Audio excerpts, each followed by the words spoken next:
Ah, hola.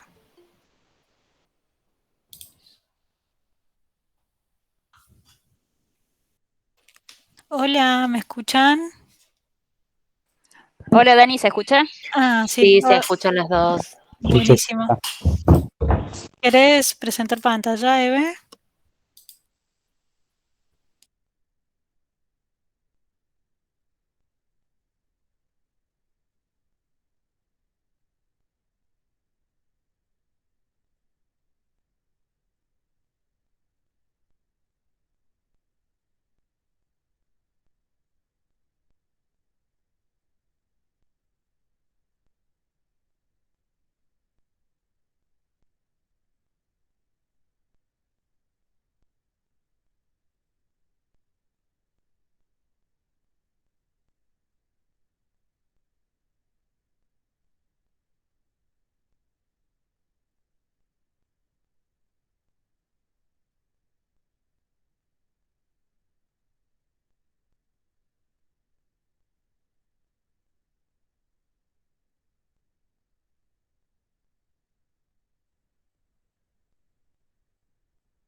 Esperen que falta 3 minutos que se conecten los que faltan.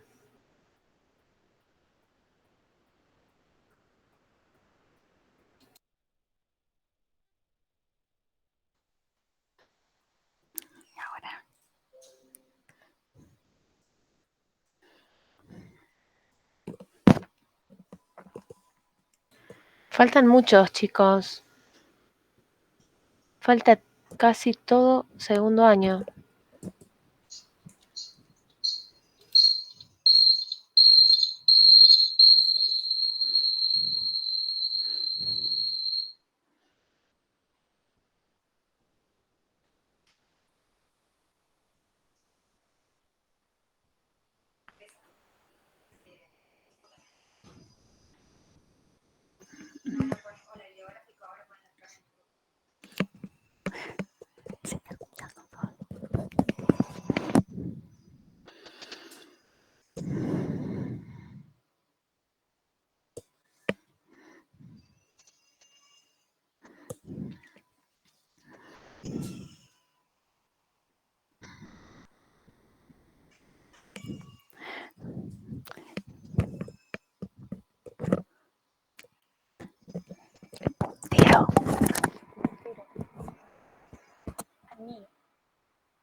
¿Lo ves?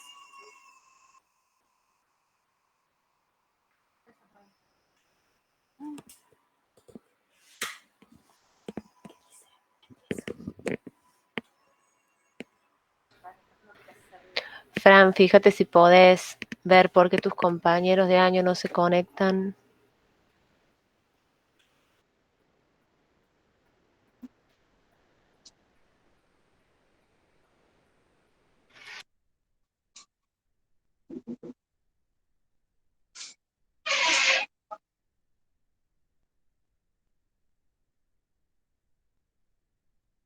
Flor, ¿empiezo?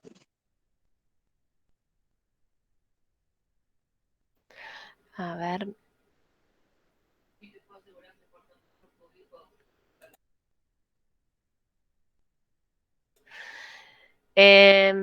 Bueno, dale, pero falta un montón. Falta Leandro, que encima está en la casa. Falta el Nico, Amaya, falta Yelén. ¿Quién más? El Seba está. Sí.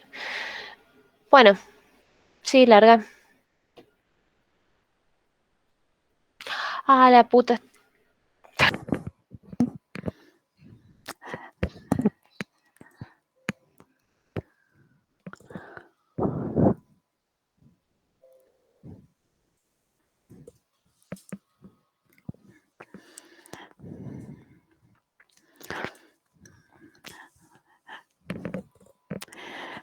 Bueno, el bibliográfico de hoy es un artículo de Bibliographic, es del año 2014, se publicó en octubre. Y bueno, es diagnóstico basado en imágenes por resonancia magnética y clasificación de los desgarros meniscales. Bueno, la introducción, en realidad, haciendo un diagnóstico preciso y oportuno de un desgarro meniscal es fundamental para reducir la morbilidad y planificar el tratamiento posterior. Está bien establecido que el daño meniscal predispone al cartílago articular subyacente a un aumento de la tensión axial y pura, lo que resulta de una osteoartritis degenerativa temprana. La prevalencia de desgarros sintomáticos típicamente son desgarros horizontales que aumentan con la edad, generalmente son degenerativos, posteriormente voy a ahondar sobre cada uno de ellos. La incorporación de información clínica y la exclusión de una causa alternativa pueden permitir un diagnóstico seguro de un desgarro meniscal sintomático. La resonancia se implementó, digamos, desde 1980 como técnica no invasiva para la evaluación de la rodilla. Si bien el gol estándar para el estudio de los meniscos es la artroscopía, ya que, bueno, sería el estudio, digamos, el gol estándar a diferencia de la resonancia, pero la resonancia ha demostrado tener una alta sensibilidad en las imágenes que otorga. Bueno, el objetivo del presente artículo sería identificar un desgarro meniscal en las imágenes de la resonancia, poder describirlos y clasificarlos a los mismos y a su vez reconocer los distintos subtipos que presentan y reconocer la anatomía normal y las variantes congénitas. Acá también voy a agregar algo, y la anatomía, la correlación anatómica circundante para no confundir la anatomía normal con algún desgarro. Bueno, primero vamos a empezar con el protocolo de estudio. En realidad yo el protocolo de estudio lo baso en el que hacemos acá en la institución, en Conci Carpinella. Si bien en el artículo el protocolo era muy similar, pero bueno, como para que sea un poco más real. Bueno, acá hacemos axial, densidad protónica, coronal, densidad protónica y T1, sagital, densidad protónica con supresión grasa, un sagital T2 puro, que significa que ese sagital no va a estar potenciado, por ejemplo, ya sea en una densidad protónica, en una STIR, sería un sagital T2 puro. El espesor de corte que presenta es de 4 milímetros por 0,4. La bobina o antena que utilizamos es de cuadratura o envolvimiento, a su vez es una antena, la que usamos en la institución, multipropósito, porque no solamente nos sirve para hacer una resonancia de rodillas, sino también un tobillo, una mano, etcétera, ¿sí? Y esta bobina, la que tenemos acá, tenemos de un canal y 8 canales, que ahora les voy a mostrar. La bobina que usamos es esa, ¿sí? Está abierta. Y cuando hablo de los canales es la que va a estar enchufada, conectada al resonador. Estos son los canales. Esto sería una bobina que puede tener 16 canales, que sería ese pin que presenta ahí. Esta bobina es de un solo canal y esto significa que mientras menor canal tengamos, va a ser mayor el tiempo de exposición del estudio. La imagen de la resonancia en realidad va a disminuir un poquito más, va a disminuir, no va a tener mejor resolución de imagen. Y bueno, a diferencia de la de 8 canales que, bueno, al tener 2, a veces se complica y, bueno, obviamente tiene una mayor resolución de imagen, un menor tiempo de exposición, etcétera, ¿sí? Bueno. Con respecto a la anatomía meniscal, bueno, los meniscos son estructuras fibrocartilaginosas, son semilunares en forma de cuña, en realidad lo que tiene un borde superior o cóncavo que va a coaptar con los cóndilos femorales y una base plana que se adhiere a la meseta tibial, ¿sí? A través de los ligamentos de la raíz central. Con respecto, bueno, acá voy a hablar un poquito que no puse imágenes, ¿sí? La vascularización de los meniscos es de periferia al borde libre. En realidad, un 30, un 10% de la vascularización del plexo parameniscal se da el 30 al 10% a nivel de la periferia. Ya llegando al borde libre del menisco, acá, por ejemplo, en esta imagen tridimensional, disminuye la vascularización, ¿sí? Bueno, con respecto... La porción, bueno, periférica es más gruesa, el borde libre central es abusado, el que es avascular. A su vez, bueno, presentan estructuralmente, ¿sí? Histológicamente, haces de colágeno tipo 1, que en realidad le otorga una fuerza en anillo, en aro, ¿sí? Y son fundamentales para resistir la carga axial y también previenen la extrusión del menisco, otorgándole un soporte estructural al mismo. Con respecto a las fibras radiales que se insertan adyacentes tanto al cuerno anterior como posterior, también darían soporte, las fibras radiales son en cuanto, acá le voy a mostrar, así no se hace tanto lío, estas serían las fibras longitudinales dispuestas circunferencialmente en este diagrama que tenemos del menisco, y estas son las fibras radiales que van a estar perpendicularmente a estos haces longitudinales de colágeno. Lo que hace es actuar como una forma de celosía, otorgándole el soporte estructural a nivel histológico de estas imágenes del menisco, ¿sí? A su vez, los meniscos, bueno, absorben los golpes, es decir, los amortiguan, distribuyen la carga axial, ayudan a la lubricación de las articulaciones y también facilitan la nutrición de las mismas. Bueno, acá un poquito de anatomía meniscal. Bueno, acá en este corte, en esta imagen tridimensional, tenemos el menisco medio y el menisco lateral. El menisco medio tiene morfología como una C, es un poco más, poquito más ensanchado que el menisco lateral, que tiene forma de O.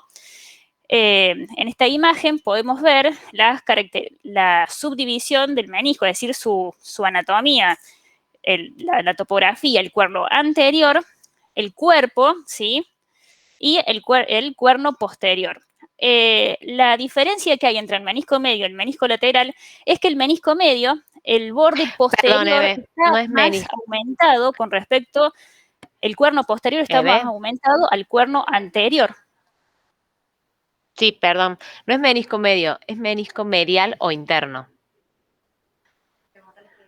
¿Se me escucha? Ay, Flor, perdón, porque no te escucho con mi micrófono. Bueno, nada, si el resto me escucho.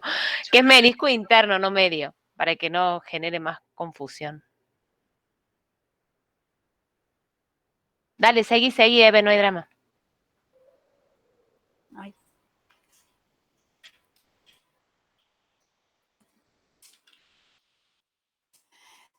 Bueno, el menisco interno, bueno, como decíamos, bueno, tiene un cuerno anterior, bueno, tanto los meniscos en realidad, el cuerno anterior, cuerpo y cuerno posterior. La diferencia que hay entre uno y otro es que el menisco interno tiene una mayor grosor en cuanto al cuerno posterior con respecto al cuerno anterior, a diferencia del menisco lateral que tiene una morfología similar, tanto el cuerno anterior como con el cuerno posterior en cuanto al grosor, al diámetro. Bueno, y en este corte, en esta resonancia magnética, en corte sagital, en una densidad protónica, la potenciación, vemos el menisco interno con las fibras de la raíz, que serían estas, son las fibras de la raíz anterior y posterior, son próximas a las inserciones de los ligamentos cruzados anterior y posterior. Pero a veces esto en las imágenes pueden confundir a supuestos desgarros cuando estamos en topografía normal. Bueno, acá un poco más de lo mismo, ¿sí? Son cortes sagitales acá arriba y acá cortes coronales abajo. Bueno, el menisco medio, medio, bueno, estaba en el artículo por eso. El menisco interno, lo que decía recién, tiene la morfología del cuerno posterior más agrandada que el cuerno anterior, a diferencia del menisco lateral, que tanto el cuerno posterior como el anterior, la morfología y el diámetro es similar. Y acá vemos la raíz meniscal, ¿sí? Bueno, Las relaciones anatómicas que presenta, es decir, tenemos estructuras anatómicas comunes que pueden simular, sí, un desgarro, pero que es anatomía normal, como el ligamento menisco transversal, los ligamentos meniscofemorales, que son dos, que es el de Humphrey y Gurisberg, que tiene una localización anterior y posterior al ligamento cruzado posterior, ¿sí? Lo que hace es amortiguar y a su vez cuando la rodilla tiene los movimientos de flexión y extensión, tiene un soporte para evitar cualquier tipo de luxación. Los fascículos popliteo-meniscales y el ligamento menisco-meniscal. El ligamento transverso del menisco, o también geniculado, es una banda fibrosa, acá.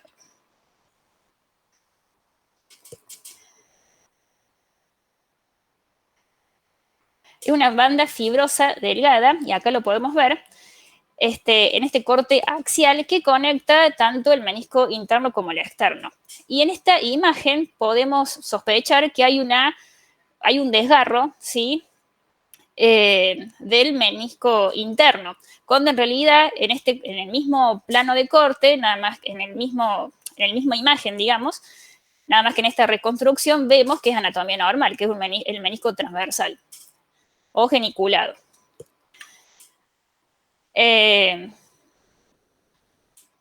Perdón. Bueno, acá podemos observar, ¿sí?, a los ligamentos meniscofemorales, que también forman parte de lo que dije de la anatomía normal, que es el de Humphrey y el de Gurisberg, ¿sí? Acá tenemos el menisco popliteo meniscal, que serían el fascículo antero superior y el posterior inferior. Acá lo podemos ver un poquito mejor en estos cortes sagitales, potenciado en densidad protónica. Y acá se ve un mínimo desgarro del ligamento anteroinferior de este menisco popliteo meniscal. Bueno, acá ya expliqué, si bien el ligamento menisco meniscal oblicuo está presente en el 1 al 4% de las rodillas, y cuando suele estar presente hay un fragmento de menisco desplazado centralmente. Con respecto a las variantes anatómicas y trampas, es decir, que podemos pensar que es un desgarro cuando son distintos tipos de variantes, tenemos el menisco discoide, es un menisco agrandado con una extensión central adicional sobre la superficie articular tibial, el 1 al 5% de las rodillas lo presentan y es de 10 veces más común en el menisco lateral. Se diagnostica cuando el cuerpo del menisco mide, acá, más de 15 milímetros de diámetro. Después tenemos al volante meniscal, que es una apariencia ondulada del borde interno libre, que no está anclado al menisco medio, y esta distorsión, que sería acá sería el volante meniscal y el menisco discoide. En este volante meniscal, sería un tipo de variante que en las imágenes podemos creer que es un tipo de desgarro. Y acá lo que observamos, aumento de la intensidad intrameniscal, corresponde en su correlato radiográfico a un osículo meniscal, que también, sin saber un poquito los antecedentes del paciente, de sus estudios, podemos creer que es un desgarro, ¿sí? Bueno, el diagnóstico de desgarros meniscales, basado en la resonancia, en realidad la prevalencia de los desgarros meniscales va a aumentar con la edad. La enfermedad degenerativa de las articulaciones, por ejemplo, son más frecuentes en cuerno posterior de los meniscos medios, los desgarros. En pacientes más jóvenes con una lesión aguda son más frecuentes en el menisco lateral. Y los desgarros aislados en el cuerno anterior son casi infrecuentes. La presencia de un desgarro de ligamento cruzado existe cuando hay una mayor prevalencia de desgarros periféricos, y los hallazgos deben identificarse siempre en la misma plano de imagen, en 2 imágenes consecutivas, es decir, para corroborar de que si estamos frente a un desgarro o no, ya sean 2 cortes sagitales consecutivos o 2 sagitales o un coronal y sagital. Bueno, ahora con respecto a la clasificación de desgarros meniscales, tenemos desgarro horizontal, longitudinal, radial, de raíz y desgarro complejo. Bueno, vamos a empezar con el desgarro horizontal. En este modelo tridimensional, y acá que tenemos el diagrama de sección transversal, muestra un desgarro que están mostrando estas flechas negras, que recorre los haces longitudinales, ¿sí?, de colágeno sin romperlos y separa el menisco en mitades superior e inferior. Bueno, acá tenemos una imagen por artroscopía, donde acá tenemos o sea, se ve todo en el mismo color, sinceramente. Acá tenemos el menisco, ¿sí?, el fémur, la parte del cóndilo femoral y la meseta tibial. Y acá el borde libre, ¿sí? Y por aquí, que sería en este recuadro, el desgarro horizontal. Ay, no se me abre el video. Bueno, tenía un video que por lo que veo no se abre. Para mostrarle la artroscopía, en realidad esto lo hacen los traumatólogos, no es campo de los de diagnóstico por imágenes, pero bueno, no se abrió. Bueno, acá en este corte tridimensional, sobre lo que seguimos con desgarro horizontal, en estas líneas están marcando los cortes, como lo veríamos, ¿sí?, en un corte sagital, estos diagramas, y coronal, ¿sí? En un corte sagital veríamos así la imagen, es decir, la del centro sería el desgarro, separándolo a nivel del cuerpo meniscal, superior e inferior, y a nivel de los cuernos, aquí estaría esa línea que a nivel de la imagen estaría aquí, que se traduciría en ese aumento de señal intrasustancial del menisco, ¿sí? También separándolo en un borde superior, inferior, como dije anteriormente. Acá tenemos una imagen también en coronal, que sería el desgarro horizontal que está contactando con el borde articular superior. Bueno, ahora vamos a desgarro longitudinal. Bueno, en esta imagen tridimensional, la flecha negra nos marca el recuadro, la imagen del desgarro, que lo separa en realidad, acá en este diagrama, verticalmente, y lo divide al menisco en una región interna, es decir, hacia el borde libre, o externa hacia la periferia, ¿sí? Y bueno, acá la imagen artroscópica, ¿sí?, donde ingresaría con el artroscopio el traumatólogo para poder hacer la reparación del mismo. Bueno, acá en este diagrama vemos cómo se verían las imágenes a nivel de la cortes sagitales o coronales, ¿sí? Sería una disposición longitudinal, ¿sí? A nivel del cuerpo lo veríamos así. A nivel de los cuernos, acá, por ejemplo, esto sería acá. Vemos ese aumento de señal intrasustancial de manera longitudinal, ¿sí? Y esto a nivel coronal.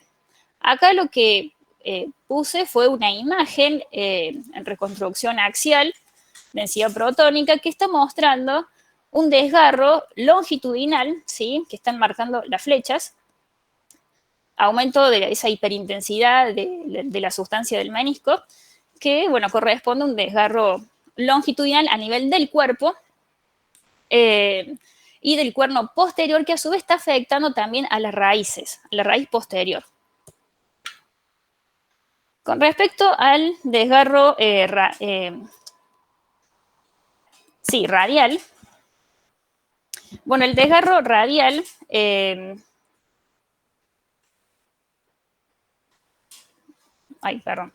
Bueno, acá tenemos en esta sección transversal el campo de visión, esta flecha negra está mostrando el desgarro que va desde el borde libre hacia la periferia, ¿sí? La diferencia que tiene este radial con respecto a los anteriores es que es difícil poder repararlo, porque a nivel ultraestructural, a nivel de los haces de colágeno, este desgarro secciona estos haces de colágeno, ¿sí? Y lo que hace es hacerle perder al menisco la estructura de soporte que presenta. Por eso es más complicado la reparación del mismo. Bueno, acá, ¿cómo se vería a nivel de la resonancia estos tipos de cortes? ¿Sí? Acá tenemos signos para darnos cuenta que, por ejemplo, tenemos que informar una resonancia de rodilla para ver si estamos en presencia de un desgarro radial o no. Bueno, los signos de resonancia de un desgarro radial son 3. En estas imágenes consecutivas son imágenes, bueno, sagitales, son cortes sagitales en densidad protónica. Acá tenemos el signo de la hendidura, ¿sí? Signo del triángulo truncado de un desgarro disperso parcial. Y acá signo del menisco fantasma asociado con un desgarro de espesor total. Cada desgarro aquí va a comprometer el borde libre, a diferencia de los desgarros horizontales y longitudinales que no lo comprometen. Bueno, vamos a describir ahora el signo de la hendidura. En esta resonancia densidad protónica en corte sagital, tenemos esta imagen. Son dos imágenes contiguas que muestran esta hendidura que está orientada verticalmente, que marcha desde el borde libre hacia la sustancia del menisco en la unión del cuerpo y el asta anterior, ¿sí? Acá el anterior y acá estaríamos en lo que es el cuerpo. Acá tendríamos un desgarro completo de la raíz. En esta resonancia coronal, densidad protónica, y axial, también en densidad protónica, lo que muestran son desgarros completos de las raíces posteriores, ¿sí? El desgarro complejo, un desgarro complejo lo que incluye es la asociación de 2 o 3 desgarros, ya sea un desgarro longitudinal más horizontal o radial, o 2 de los mismos. La asociación es un desgarro complejo, ¿sí?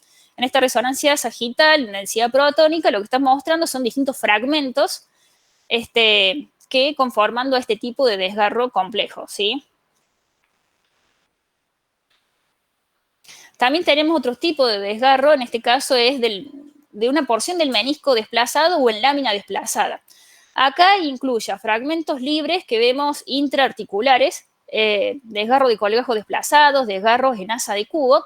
En realidad, el desgarro en asa de cubo es aquel que se produce en un desgarro longitudinal, y en ese desgarro longitudinal se desplaza hacia el borde libre conformando el asa o el mango de cubo. Bueno, estos, volviendo a los desgarros en lámina desplazada, se manifiestan con obstrucción mecánica. Los desgarros de colgajo en realidad ocurren 6 a 7 veces más frecuentes en el menisco interno, y los fragmentos se desplazan hacia atrás, cerca o detrás del ligamento cruzado posterior, y pueden pasar también al receso superior o a la muesca intercondilia. Los fragmentos del menisco lateral se distribuyen por igual a lo largo de la línea articular y al receso lateral.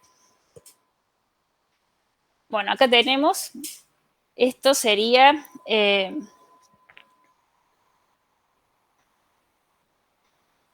el desgarro del menisco interno desplazado hacia el ligamento cruzado posterior. Acá tenemos otra lámina de cartílago, la cual en su correlato con la radiografía se encuentra con condrocalcinosis interna, ¿sí? Acá tenemos otra lámina desplazada del ligamento interno hacia la parte inferior. Sería como, sí, un fragmento desplazado hacia la parte inferior y como un flap, en realidad. Que acá, bueno, escuchás? en esta artro se podría observar. Con respecto al desgarro en asa de cubo, bueno, esto yo lo expliqué, se evidencia un desgarro longitudinal con desplazamiento de este segmento interno o mango hacia el borde libre. Acá tenemos una imagen. axial, en realidad, ¿Eh? P2, que muestra el desgarro que se encuentra acá, todo este aumento. Este sería el menisco normal y este el menisco que está totalmente con un aumento de la señal, que está mostrando un desgarro en forma de asa de cubo, que está afectando solamente a 1/3 del menisco. Por lo general, este tipo de desgarro afecta a la mayor parte de los meniscos. Acá tenemos distintos tipos para signos de la resonancia de desgarro en asa de cubo para darnos cuenta. Por ejemplo, acá en A tenemos una resonancia sagital en densidad protónica, están todas, y hay ausencia del signo de la pajarita. En realidad el signo de la pajarita sería como 2 triángulos invertidos, nada más que, bueno, los españoles le dicen signo de la pajarita y ellos hacen la correlación como un moño de mozo, así, los vértices chocándose internamente. Acá está ausente, entonces eso nos puede hacer pensar que podemos estar en presencia de un posible diagnóstico en asa de cubo. En esta imagen B tenemos un fragmento dentro de la muesca de intercondylar.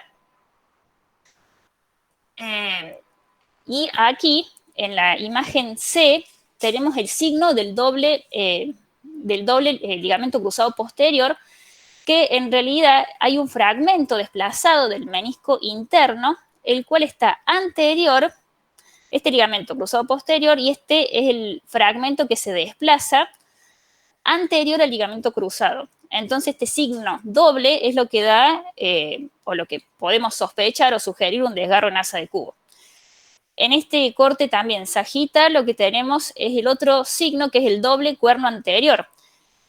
La flecha blanca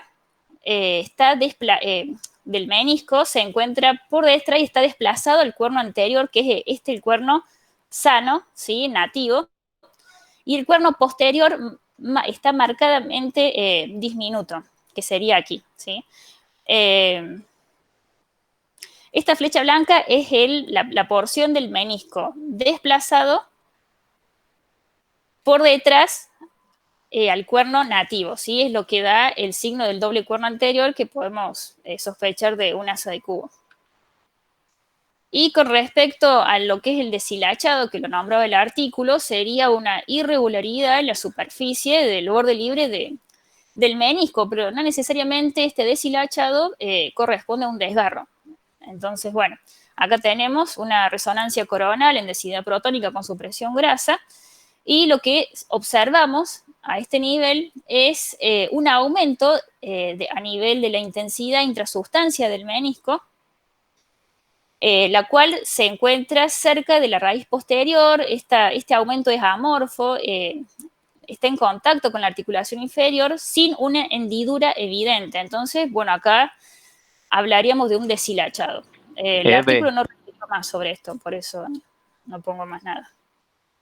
Con respecto a los signos indirectos de desgarro meniscal que podemos tener, tenemos los quistes parameniscales, que este ya lo vimos, que era el escape periférico del líquido articular a través de un desgarro de menisco. Generalmente esto se da en los desgarros horizontales.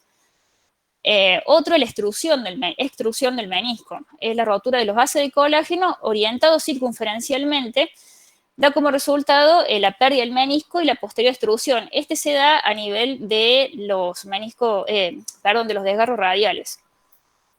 Y el edema de médula subcondral, hay una línea hiperintensa subcondral de la médula ósea, adyacente al sitio de inserción del menisco y paralela a la superficie articular, y si esta tiene menos de 5 milímetros de profundidad, hablamos de lo que es una edema lineal subcondral. Esto puede estar presente en el 60% de desgarro del menisco interno o el 90% del lateral. Y a veces podemos encontrarnos con hematomas óseos de la meseta tibial media, posterior, que tienen desgarros asociados al cuerno posterior del menisco interno. Bueno, acá tenemos la extrusión a la imagen, una coronal de densidad protónica potenciada, y vemos en el menisco interno una extrusión de su cuerpo meniscal que tiene que ser mayor a 3 milímetros. Esta fue secundaria a un desgarro complejo subyacente. En esta imagen, que es una resonancia sagital en T2, lo que estamos viendo, esta línea hiperintensa, sería lo que es el edema subcondral lineal, que estaría asociado a un desgarro meniscal adyacente.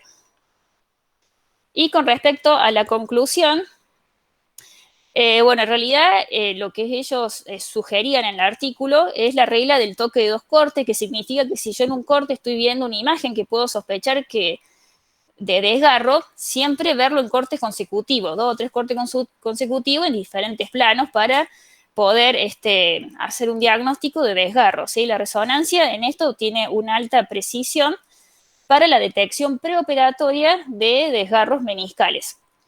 Las imágenes por resonancia permiten una caracterización precisa de varios patrones de desgarros, si bien no en todos, que pueden ser fundamentales para el asesoramiento del paciente y la posterior planificación quirúrgica.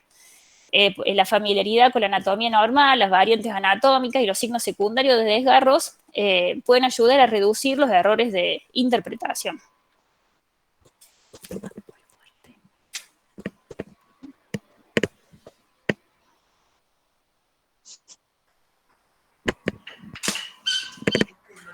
Eve, ¿me escuchás?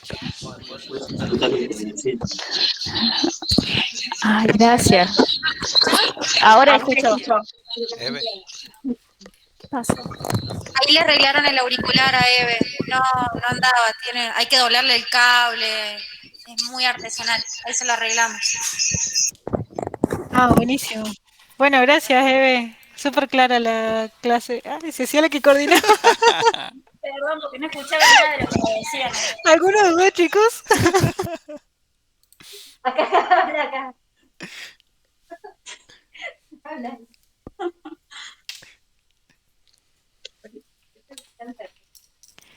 Nada, Eve, te cortamos un par de veces porque la Flor quería hacer algunas acotaciones, pero bueno, evidentemente Perdón, ¿sí me escuché? no se escuchó.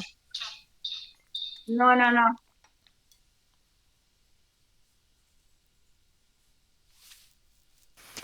Bueno, chicos, creo que estamos, ¿o no?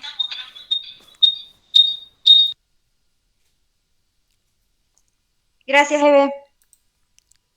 gracias. Gracias, Eve. Chao a todos. Gracias, Eve. Gracias, Chao. Eve. Chao, Adiós. chicos.